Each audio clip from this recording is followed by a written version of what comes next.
Meeting. Good afternoon. I'd like to call to order the Town of Hilton Head Island Finance and Administrative Committee of May 4th, 2021. Zendaya, have we complied with the Freedom of Information Act? Yes, sir, we have. Committee members, please reply with present when called upon. Zendaya, okay to call the roll. Mr. Harkins, Here. Mr. Stanford, Mr. Brown, Present. Mr. Lennox. And I am here also.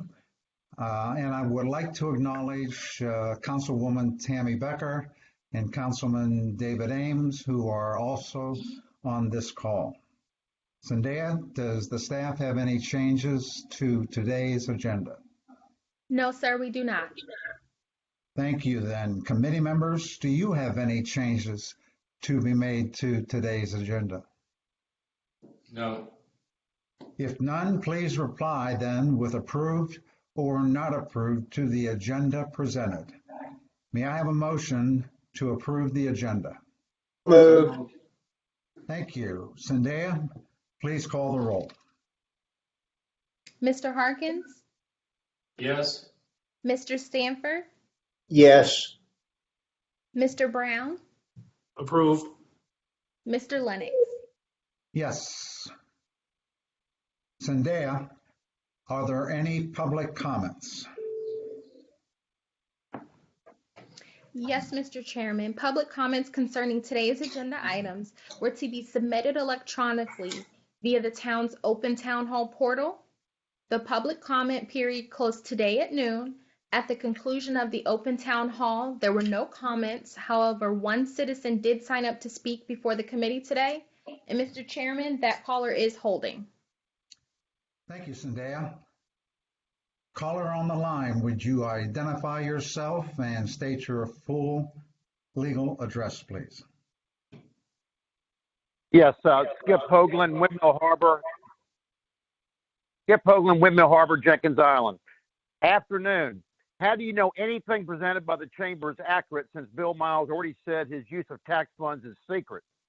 No one has seen a full accounting to include matching receipts and invoices. There is no way to confirm what the Chamber says about how they spend the money or whether it provided verified returns to taxpayers. All we have at present are corrupted ATAX and town council puppets that rubber stamp, backslap, and facilitate Miles in this Chamber's secret theft of millions of dollars. You have to wonder how an entire council can be this corrupt or incompetent. The fact is there are no proven performance metrics. Ariana Pernice knows this is a lie and committing fraud for Mr. Miles. Local search and social media, Facebook, etc., does the DMO job much better and for free. What council is doing is just handing millions of taxpayer money to Bill Miles and his buddies to finance their lavish salaries and lifestyles, world travel, perks, bonuses, parties. $400,000 plus Bill Miles' salary, $1.7 million home in Indigo Run, $500,000 cashier's mountain house generated by the illegal use of tax funds. The fact is the island gets roughly the same number of tourists for the last 10 years, regardless whether or not there's a DMO. 70% are repeat. Did you know that? Italy McCann, Banker Lennox, and Yale Harkins claim to have seen the Chamber accounting at the Chamber offices in a 1-hour inspection. It's a lie and fraud. Do you really think a 1-hour-long schmooze session satisfies your obligation as a fiduciary? Orlando, why did you do an illegal Chamber membership for Bill Miles, your buddy Miles, using town employees on town time when you were Bluffton town manager? Why did you use funds illegally to purchase a Chamber membership versus using your own money? And Brad Merrill, Pamela Dune Shyster, and ATAX chairman, and all ATAX committee members handpicked by crook Steve Riley, with Bill Miles pulling the strings. Merrill runs an illegal business with Miles and Corbett, funded with $50,000 in ATAX funds for more theft. Now town crooks, Orlando, lawyers Finger and Coltrane, with Ames and Lennox, draft a 5-year illegal fraudulent ATAX DMO contract to allow their buddy Miles to steal more millions in secrecy. All the Chamber employees, crooked CPAs, and Miles' buddy board are all used as puppets to commit fraud for Bill Miles. And worse, many board members, companies get favoritism on the DMO website and told to keep their mouth shut. You know what? Your public service is appreciated, but not your filthy public corruption. I hope you all understand that, how bad it is. Especially you, Mr. Lennox. And Ames.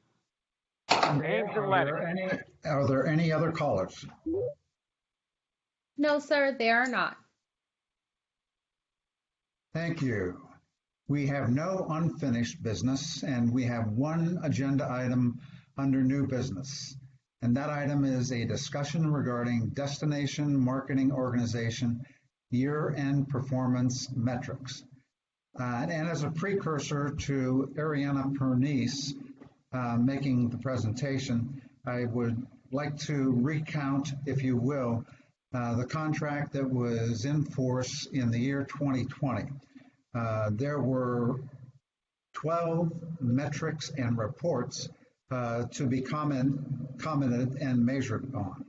Once the evaluation of those reports and metrics are made, our responsibility as a committee is this. This is verbatim from the contract in force last year. The committee shall review the data provided under this section and evaluate the performance of the DMO. The evaluation shall consider the above metrics and reports collectively and shall be compared with peers and other factors that affect the tourism industry, such as the state of the economy, weather, condition of the lodging properties, etc. The committee shall report a summary of its evaluation to the town council. I suggest that after evaluating the report today, we determine whether or not the performance was acceptable or not acceptable. If that can be done, I will report the committee's findings to the full town council. Any questions? Zendaya, do you have a representative from the DMO? Yes, sir. Miss Ariana Pernice is on the line. Ariana, welcome. Thank you. Thank you for having us. I think this will be a report of a year unlike any other you've had. Yes, sir. Yes, sir. Absolutely. We are looking forward to 2021, but we had a lot of lessons and opportunity to grow as a community for 2020. And if you will, I would like to dive into the report that all of you have in front of you and have seen prior to today's meeting, which, as Councilman Lennox reported, is tied to the larger contract in place for the DMO.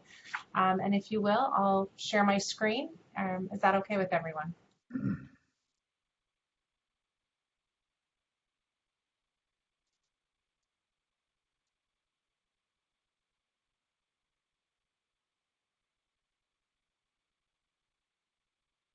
Wonderful. Okay, so we will be reporting on the 12 metrics that are laid out in front of us in the DMO contract, and this will be reporting on the calendar year of 2020.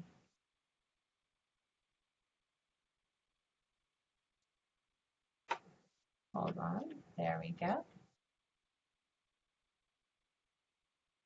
Those 12 metrics that are laid out within the contract, just to reiterate, and for those on the call, it is 12 metrics that are defined as revenue per available room, occupancy rates, visitor spending studies, return on investment per spending per dollar of investment, local tax revenues, number of visitors, number of referrals made to area businesses and website hits, numbers related to mail fulfillment and other contacts, industry awards, number of jobs created by tourism, events held in participation in events by chamber members, and update on its public relation efforts.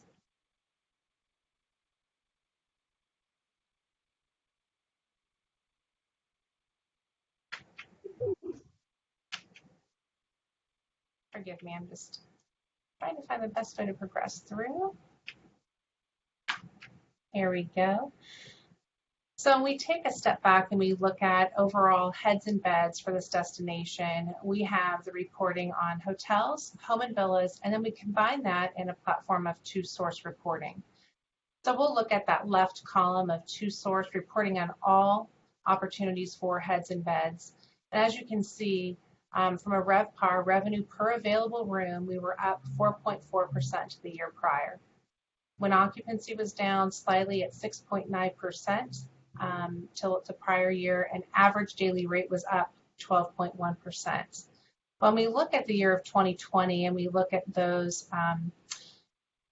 opportunities that were presented by those seeking a vacation or an opportunity to have a vacation, they were looking predominantly at the home and villa, and that is indicative of what we've gleaned from those experiencing travel during the pandemic. They wanted that home and villa opportunity, and that really shows in the number here. However, as we work through 2020 into 21, hotel is actually doing quite well, and we have still the strength within the home and villa product.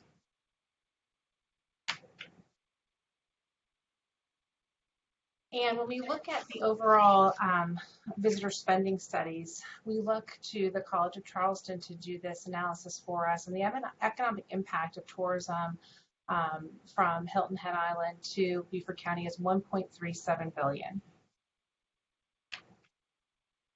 And when you look at for every dollar placed into marketing and that return on that dollar into what the output is, it was $15.90 in return. And as we look at the full picture of H-Tax and A-Tax collections on a 5-year scrolling report, you can see here it was up 13%.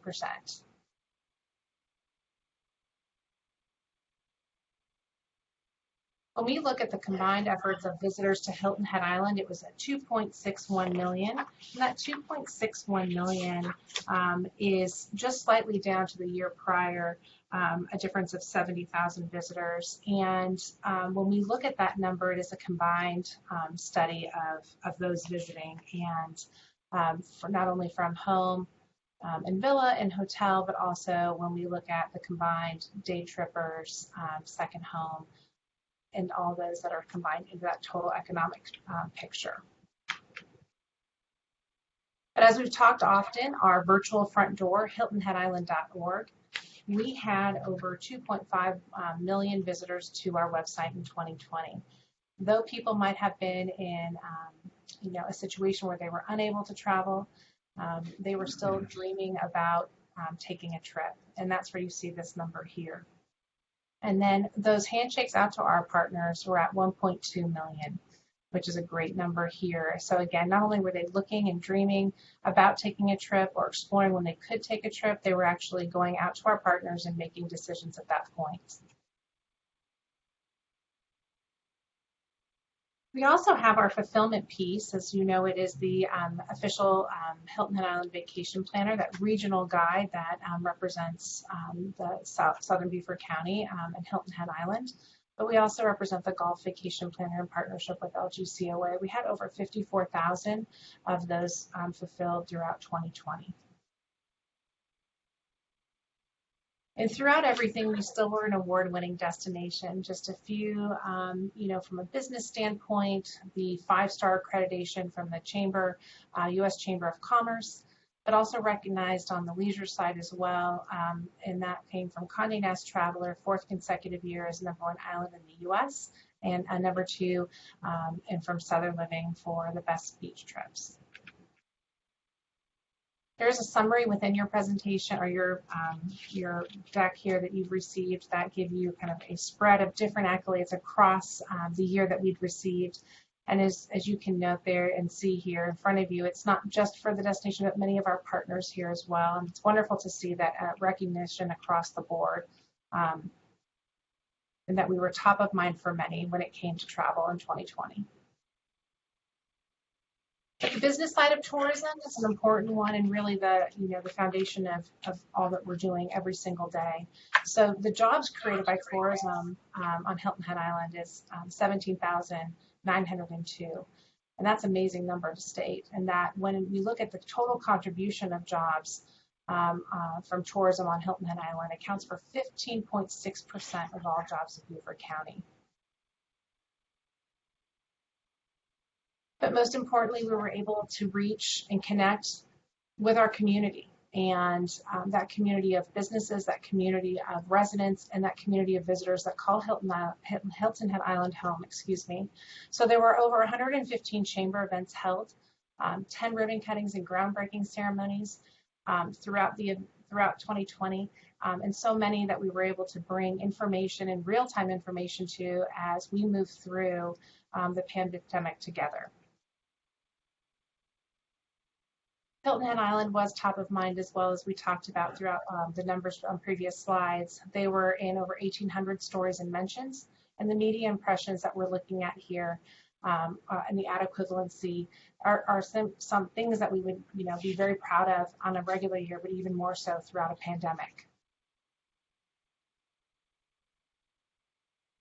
And just some of those highlighted here for you: Good Housekeeping, Travel and Leisure, Forbes, CNBC, all of which touched upon what our DNA of travel to Hilton Head Island is about. And that is, obviously our wonderful beaches, our great outdoors, rich culture and heritage, as well as culinary.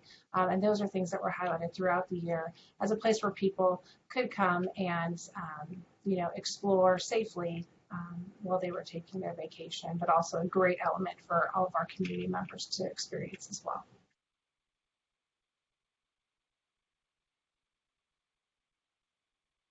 I think we'd be remiss if we didn't talk about the brand message is proactively developed and refined based on research and strategy.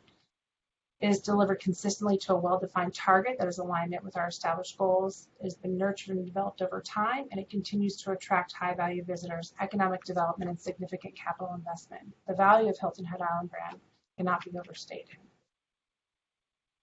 So that is our report, and I am open to answering any questions that the committee might have.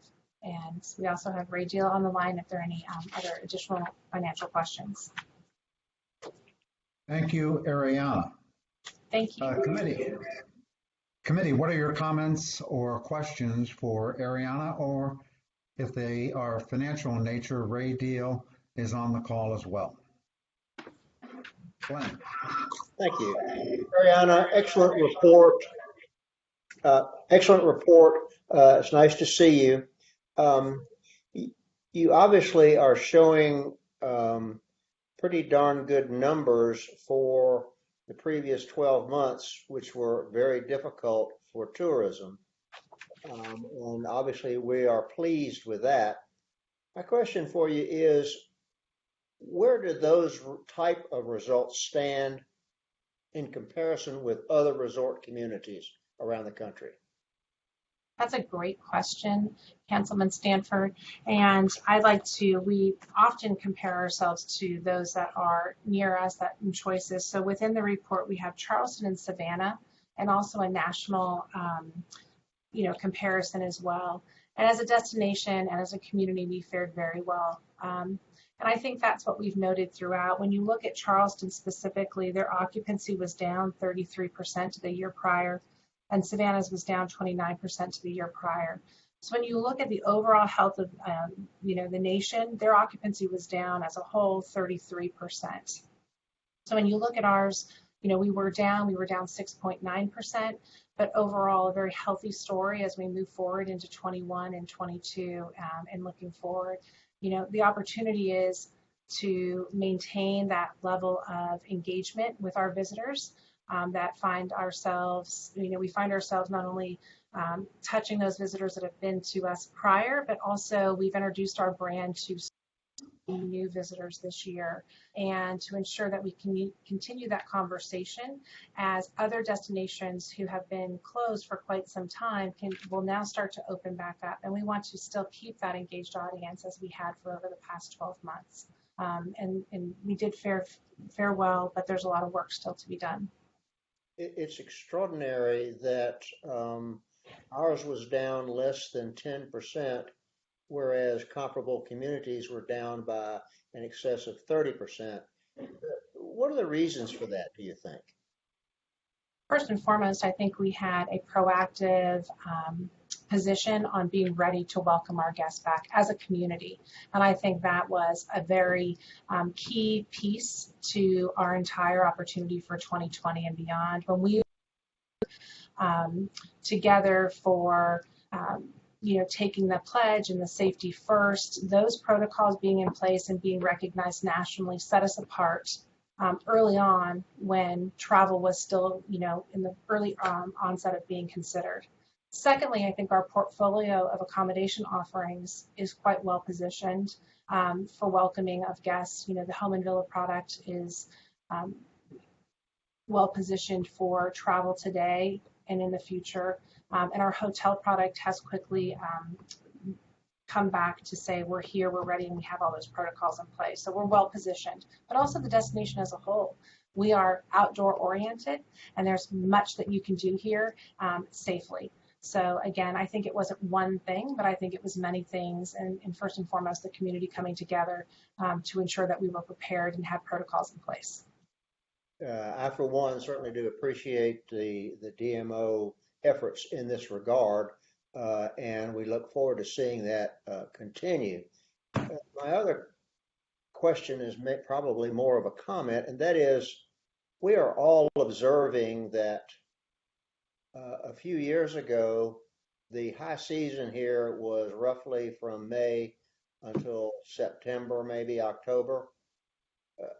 My observation is that we've got tourists here all year round now. And what are your predictions about what that impact is going to be on our tourism, and what should we do to further accommodate that?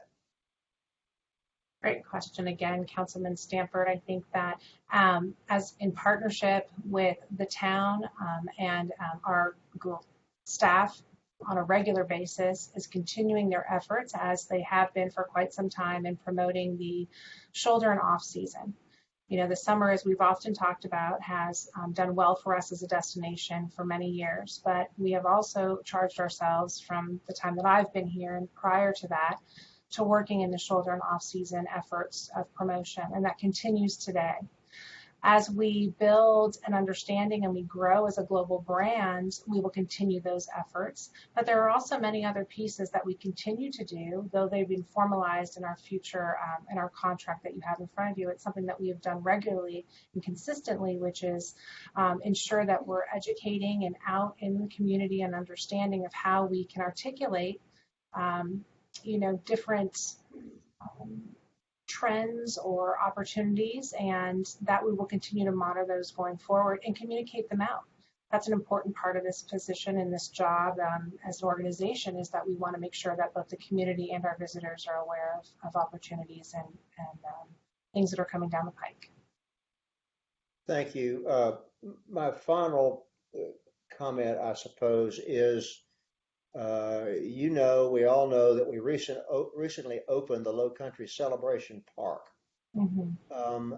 Do you have any feelings about the impacts of that on our tourists and their use of that facility? What a great question. And first and foremost, what a wonderful space. We often personally go down there a lot. It's such a great location to go down to. But in speaking with many of our businesses down on the south end, it has allowed for consistency throughout the seasons, and I think that has been a great opportunity for many of our businesses. We know that from a hotel perspective as well as a home and villa, there is an opportunity for them to showcase this product that is an extension of their properties. And it's an opportunity for much of the kind of foot traffic that you would see kind of 365 days, which is wonderful. We have incorporated it into much of our marketing, and it is, really such a gem and such a highlight for us as we kind of work through our 21, fiscal year 22 and beyond plans. The most outstanding thing to me about that park is that children's play area.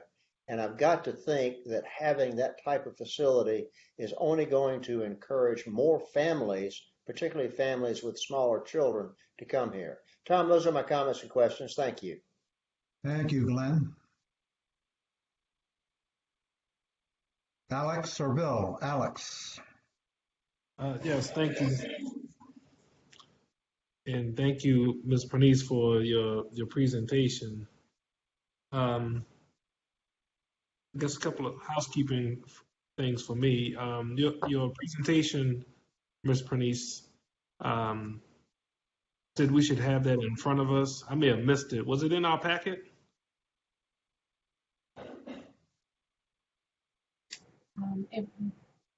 Councilman Alex, we did turn that in to the town per the requirements of the contract.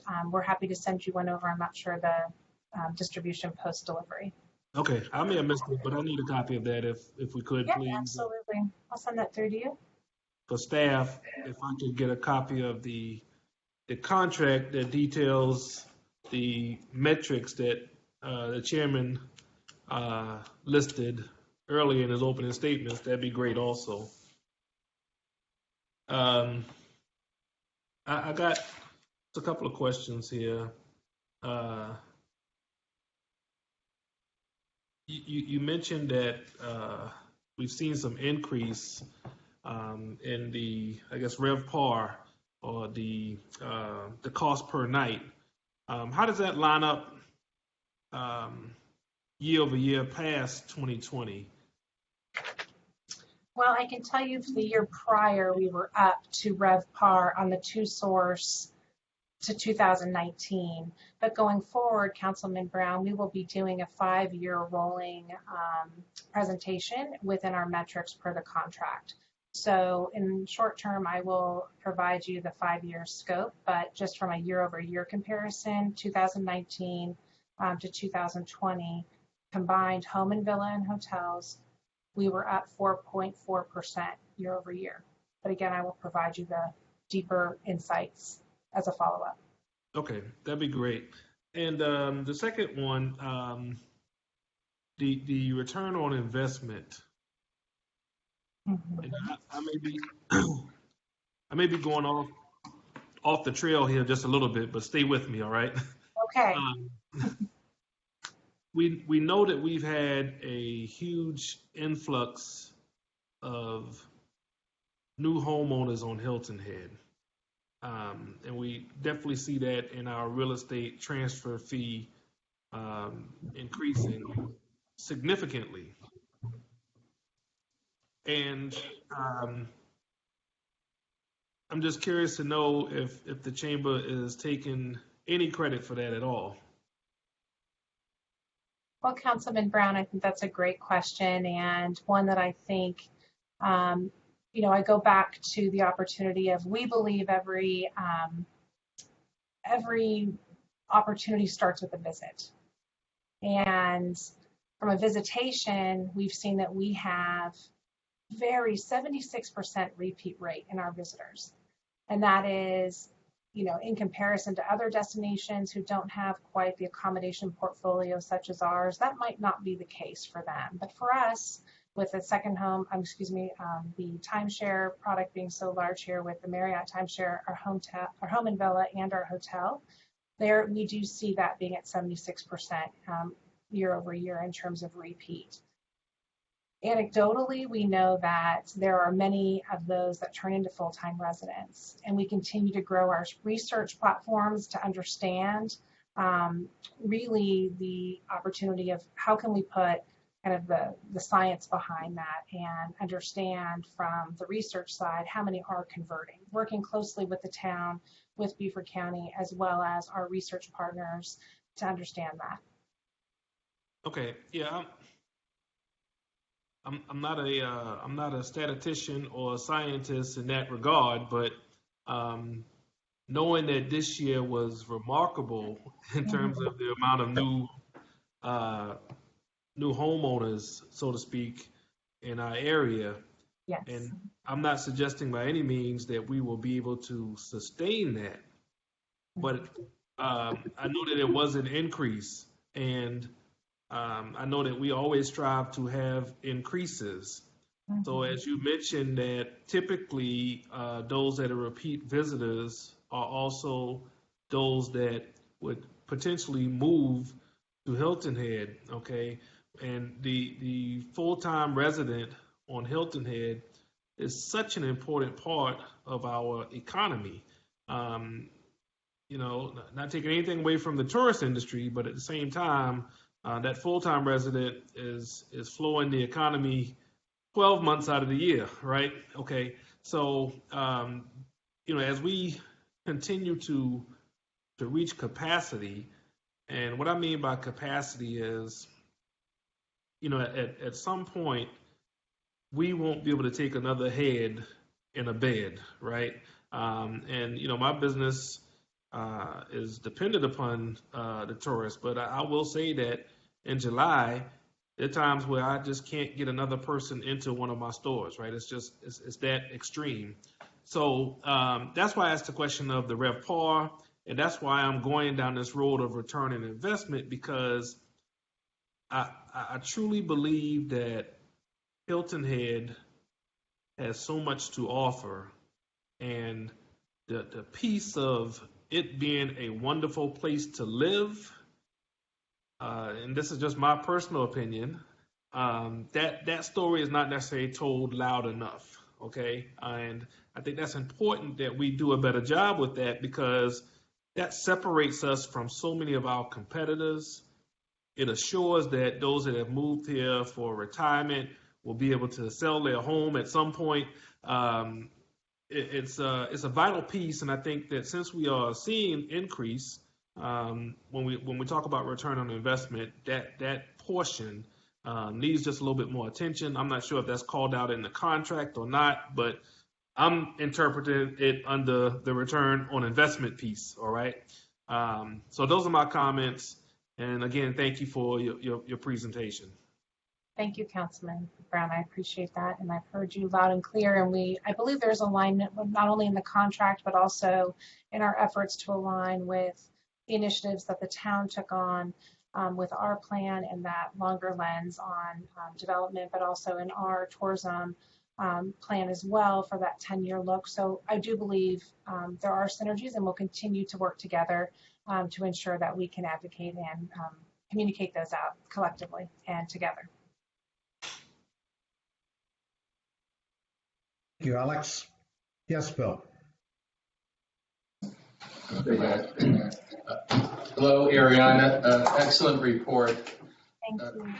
And we certainly became a refuge for many people in different parts of the country during the height of the pandemic and for the trailing months after. Do you have any sense of how many lives we touched for the first time? How many people came here for the first time? That's a great question, and we continue to work through our visitor profile study that ladders against our efforts for the community sentiment survey too. As we go into the end of 2021, we have that lens on, so those numbers will become more actual in terms of kind of a full year of reporting. But we have seen through our website analytics and our partners that we have touched, from a state perspective, we have reached a broader audience. So that radius that was considered the drive market, that touched, the 12 to maybe 18-hour drive, and our kind of consistent radius, which have been the Ohios, the Tennessees, that has expanded. And I think you saw that as well. But we've gone as far west as California and New Mexico, and then obviously having our drive market as well as fly market from the Northeast, which would be your Bostons and New Yorks. But I was really excited to see that as a place of opportunity to travel and travel safely. Those from further west chose Hilton Head Island, and they have, as you know, opportunities that are closer in proximity, but that opportunity to travel as a family and together travel to Hilton Head Island was one that they put on their radar, and we saw quite consistently that was a market that was opening. So California, New Mexico, Colorado, all of which are going to be tied up in kind of our quarterly reporting. But yes, it was great to see that we've opened that audience and we continue to grow as a brand. I often report out for our team that we are a global brand, and I wholeheartedly believe that. But more importantly, we've continued to make ties and touches to, this country, and I think that's great. So, and the opportunity continues to be in front of us as those other markets open up that they would have more traditionally traveled to. That opportunity to retain them and get them back for a second, third, fourth, and beyond visit is in front of us, and I'm excited to have that opportunity. Thank you. Ariana, during a difficult time, through your partnering with the airline industry, you've been able to maintain and, in fact, expand service here. Yes, sir. What motivated? How did that happen? What can you tell us about that? Because that has to be a good story. We heard throughout the country people flights being dropped, and here we were increasing flights. Can you tell us what's in the mind of those execs in the airline industry? Absolutely, and this is my working thoughts on the opportunity. But as a global brand, we are and those that have received accolades and those that have been a point of interest for many for not only this past year but for years in the past for consistency. We're on the radar and we're being considered. And I think when the opportunity came to pick where to place their aircraft to ensure that those that were able to travel and could travel, they had choices, and choices that were laddered against what was right for that moment and continues to be, which is a destination such as ourselves. And so we've not only allowed new markets to open up and welcome them in here to the Low Country, as we often do, but we've been able to do that with new carriers such as Southwest. As you know, there's been quite the expansion within both airports, and it's been great to see that opportunity. And again, every time that plane lands, it's a new opportunity for us to introduce our brand to them, and we're having that opportunity, and it continues to grow. So carriers often look for where there's demand, and I will tell you that there's the demand to come to Hilton Head Island. We see that in our website numbers. We see that not only just people driving around and also coming into this destination. So it's here, and I'm excited to see that we're going to keep that demand growing and see more lift into this region. Thank you. And Ariana, one last question, if I may. There are so many substantive assets on this island that attract people. What's out there as low-hanging fruit that maybe we're not polishing as well as we can, or developing as well as we can? One thought comes to mind. We're blessed with a significant medical acumen on this island in terms of people and in terms of facilities, and I think that's going to increase over time. Might we showcase that in terms of medical tourism some point in the future? What are your thoughts off the top of your head on that?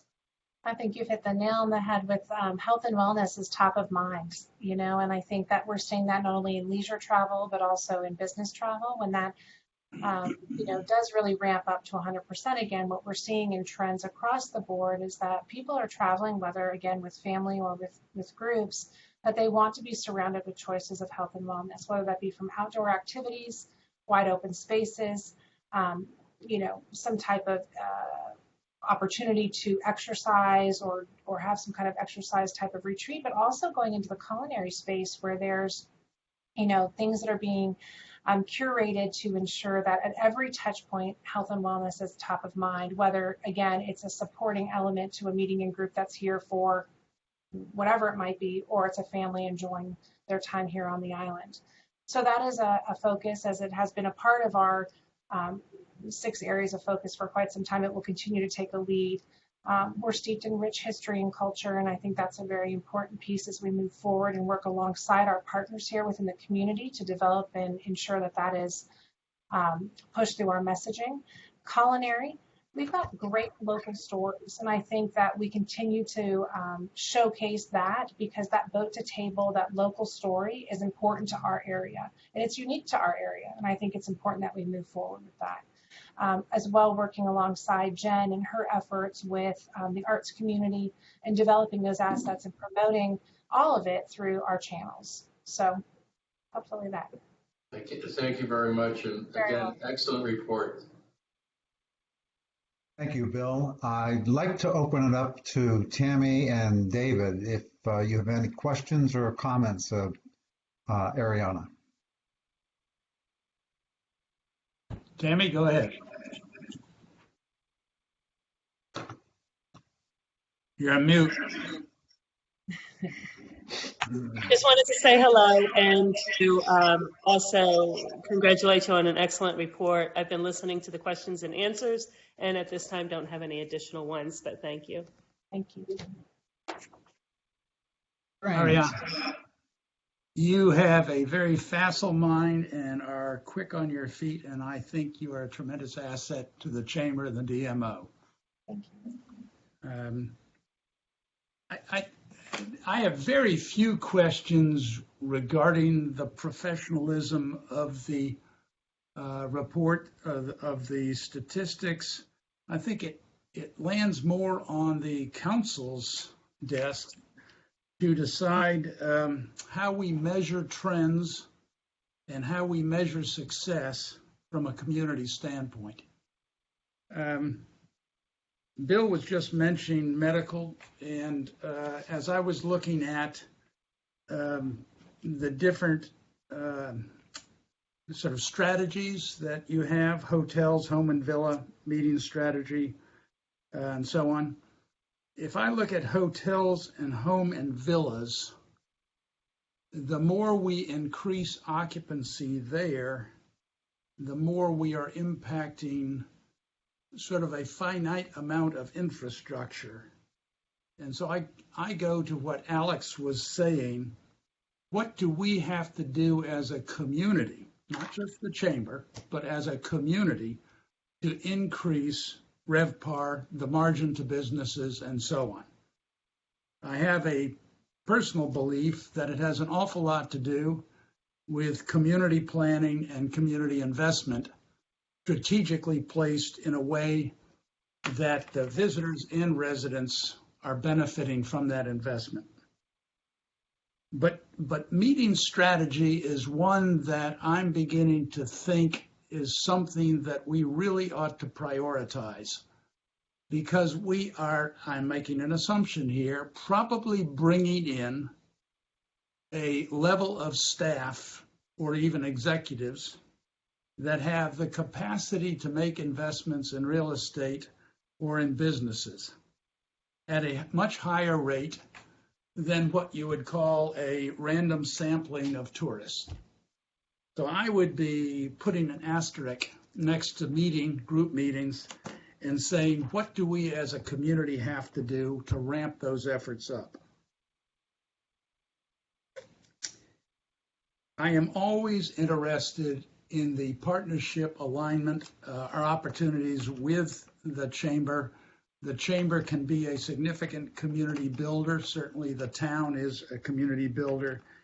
And so I'm asking a question, and this perhaps is beyond your purview. I am interested in knowing how the chamber can help manage the impacts on infrastructure of our visitors, and perhaps with a greater focus on day trippers.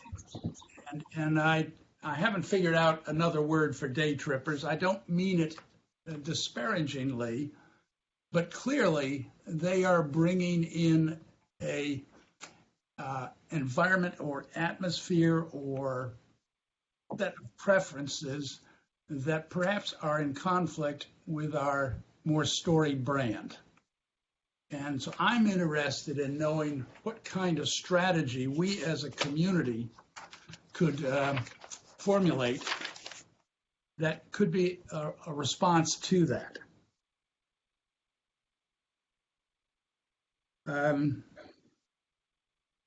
I also think that there is this, as you said, anecdotal evidence that a lot of people who come and visit here buy property.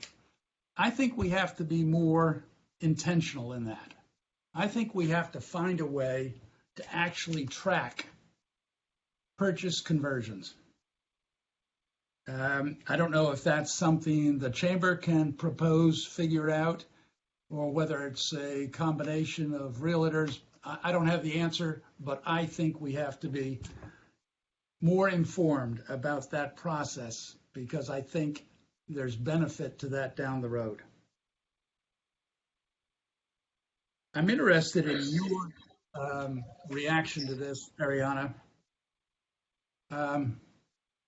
Are we losing our unique experiences on the island?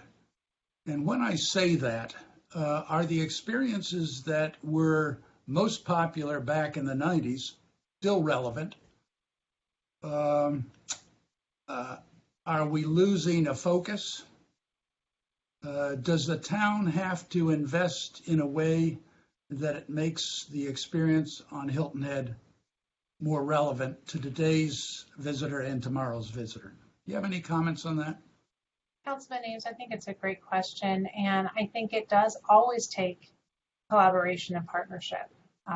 However you approach whatever question or opportunity there is in front of us. I think the trends and what we're seeing is that we have a very strong foundation as a destination, that we continue to pull forward those unique attributes and opportunities. Some need to be developed a little bit further. Some need to be continued to market, brought to market. And I think that has been our effort all along, is to take the opportunities of what we collectively have defined as our assets and push and promote them going forward. And yes, I do think that there are opportunities for us to continue that conversation and work together as those opportunities continue to develop and are brought forward to us. So we can ensure that the true story of Hilton Head Island is being brought forward and experienced by those that visit here. Our brand, at least one aspect of our brand that I always seem to land on, is environmental stewardship. And ecotourism is a trend, I guess you could say. And I'd like to think that there are still opportunities on Hilton Head to develop that.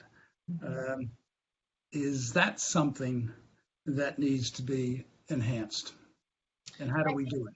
Absolutely. And I think what we've shown throughout our efforts has been that commitment alongside that foundational piece of the destination through not only our efforts to promote the protection of our destination and having that same sense of pride.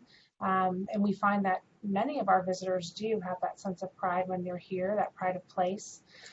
They like to call it home as well for the time that they're here. And that repeat piece of it, again, comes back into play, because I believe if you are coming back to a place that you've called your home for a week, 2 weeks, or longer, you do become prideful of it, right? And we as a community are prideful of that.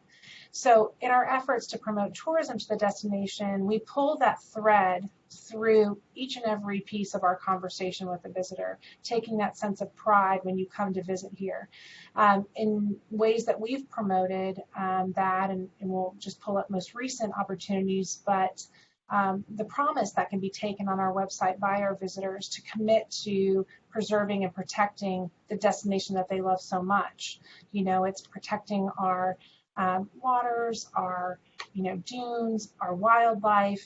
Those things come to light in our conversation as we move forward, but have been a part of our DNA and conversation for the past 10, 15 plus years. So we'll continue to move that message forward.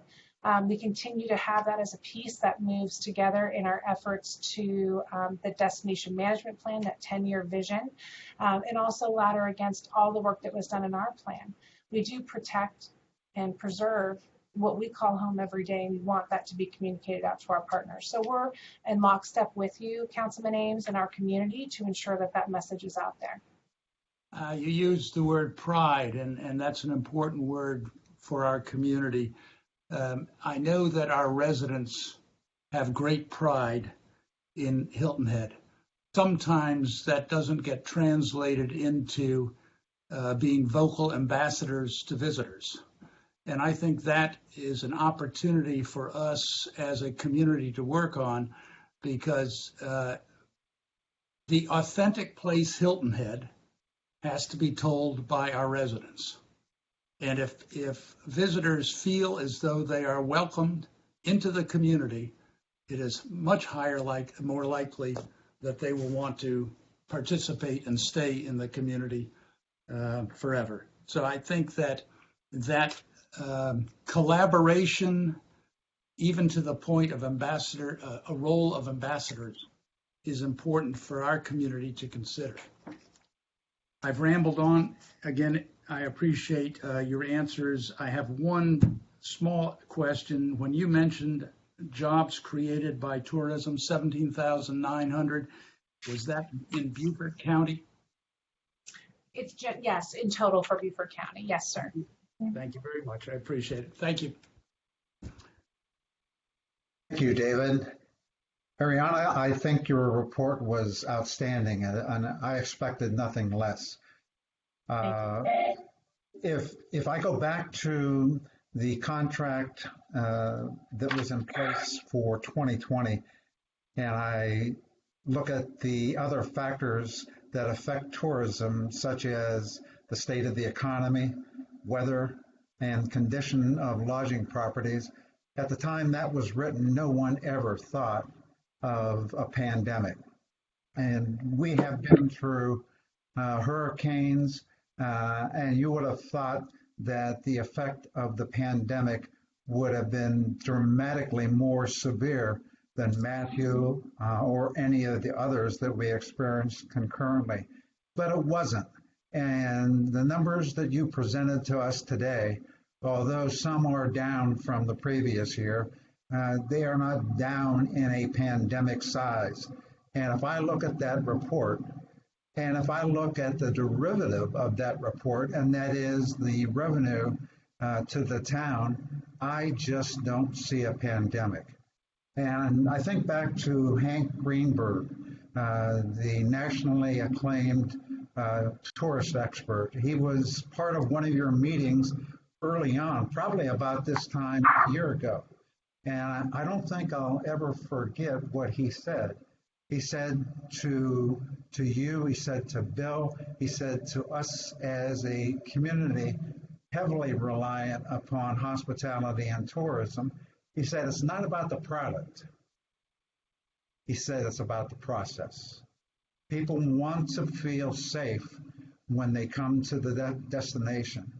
And I've got to congratulate you, Bill, and staff for all the things that you did over the past 14 or 15 months that don't show up on that metric report to make people that want to come here, but most importantly, to make us as a community feel safe. And I think your report today and those metrics and numbers that you showed do nothing but bear that out. Ariana, you've heard talk about community and the importance of that in converting visitors into residents. Committee, if I now go to the agreement that's in place between the town and the chamber in their role as GMO, and if I go to the similar paragraph, similar to the one that I read, alluding to metrics and reports, instead of 12 metrics and reports, the Chamber and Ariana are now operating under an agreement that calls for 15 different metrics and reports. And conspicuous as number one among those is visitor and resident satisfaction. Ari, the only question I have for you is, can you tell us what your plans are for more definitely developing the method by which you will gauge visitor and separately resident satisfaction? Yes, Councilman Lennox, and thank you again for your words just a few moments ago. Again, we're grateful, and we have a great team here led by Bill. He does a wonderful job. And also the community partnership that we have and their alignment with the town. So thank you for those words. In terms of our partnership agreement, our DMO marketing contract with the town, and charting forward underneath our new contract with the 15 metrics.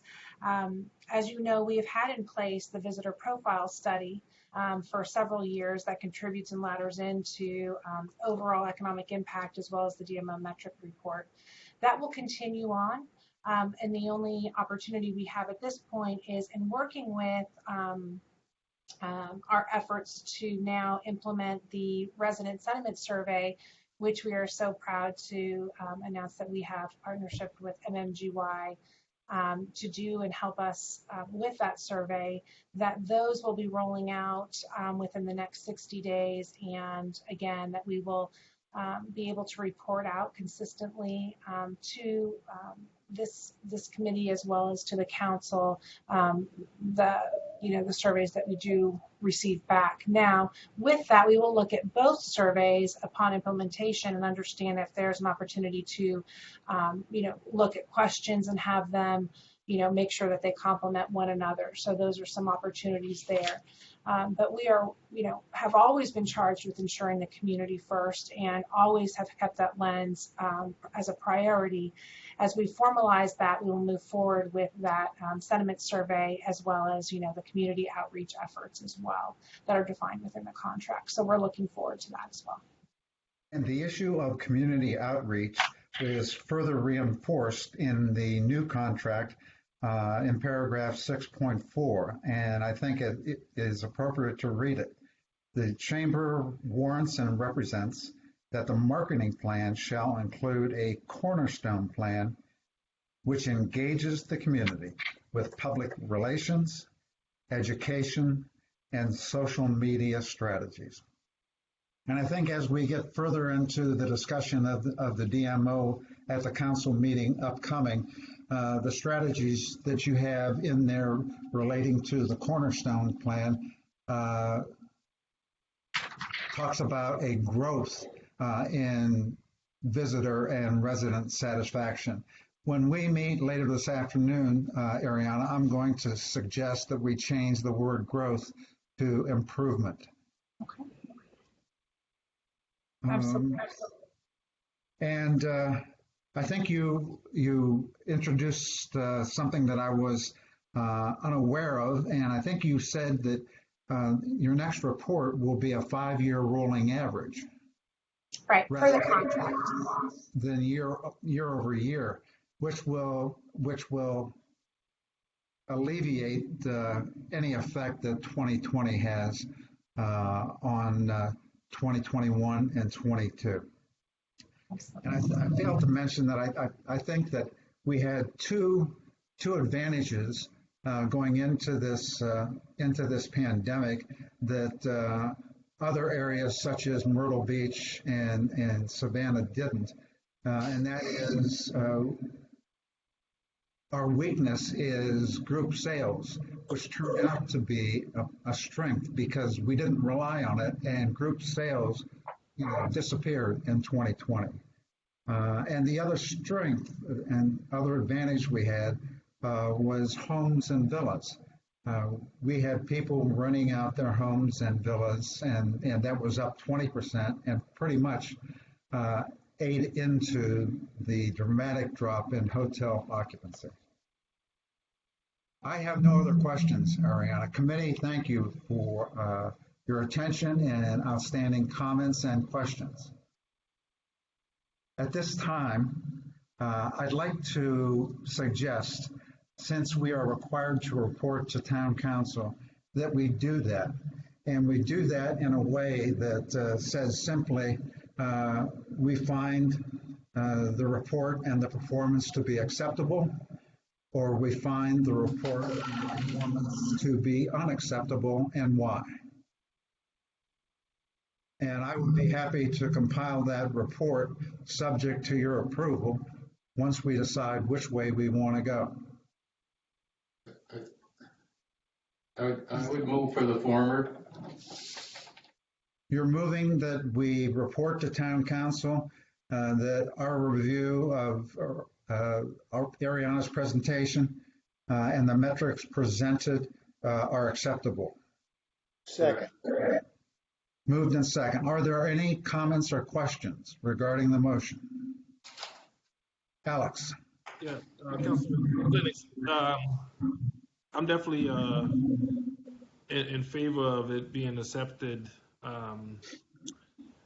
You mentioned that you were going to make one change as it pertained to the visitor and resident, and I believe you said you were going to change it to improvement, right? Yeah, Alex, that's a topic for our council meeting. That's in the marketing plan that we're going to review in a couple of hours. That's where I will suggest making a change, and depending upon how you all feel about it, and Ariana and Bill, we could do that. But Okay. that pertains to the visitor satisfaction survey, and it pertains to the resident satisfaction survey. The first year that survey is done will be a baseline for future measurement, because the first year we have nothing to measure it against. Right. Yeah. The only comment that I wanted to make was I don't want to lose sight of us being able to measure our performance of converting visitors to full-time residents, or in some cases, we may not even qualify them as a visitor. You know, I'm going back to the question that Councilman Hawkins asked. You know, how many of the faces that showed up this year because of the pandemic, and knowing that we had a lot of open air, were new faces, right? So the same with the conversion to a full-time resident. So I'm not sure how we verbiage that, but it is important to me moving forward. You know, it was not in the report, so to speak, this year, but moving forward, I'd like to see it there. So I'm just hinging on, you know, this year being acceptable to make that point. Yeah. Any other discussion on the motion? If there is none, all those in favor, please signify by raising your right hand. Any opposed by the same? It carries 4-0. Thank you, committee. Zendaya, do we have any other business to come before the committee? No, sir, we do not. Committee members, any other business you would like to discuss before moving to adjournment? Move to adjournment. Second. All those in favor, please signify by raising your right hand. Thank you, committee. Thank you, Ariana, Tammy, and David.